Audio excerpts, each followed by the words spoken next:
10 bahay rin ang naabo sa Taguig kaninang madaling araw. Patuloy ang investigasyon sa sanhi ng sunog pero sumbong ng ilang nasunugan, nag-aaway raw ang mga residente sa bahay na pinagmula ng apoy. Nagbabalik si Salima Refran.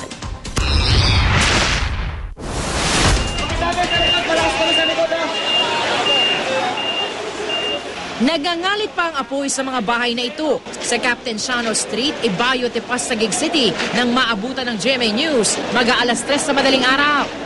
Ang dating mga up and down na bahay, tila naging tigisang palapag na lang matapos maabo. Nagbabaga pa nga ang mga natitira sa mga struktura tulad na lang ng bahay ni na Janelle.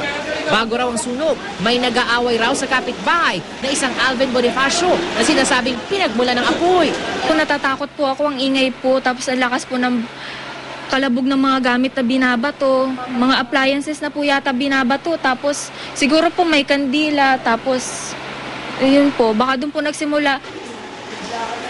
Eksklusibo nagkausap ng GMA News si Alvin na tulala sa nangyari. Wala raw siya sa bahay at iniwan lang ang mga nakatatandang kapatid. Hindi ka po maintindihan. Ano po sa bahay ninyo, wala pong kuryente? Wala po. Ano pong ginagamit ninyong light source? Flashlight? Hindi po kayo nagkakandila? Minsan po. Tinatayang nasa 1 milyong pisong pinsala ng sunog na umabot sa Task Force Alpha. 10 bahayang naabo na pawang gawa sa combustible materials. 20 pamilya ang nawala ng tirahan. Salima Refran, GMA News.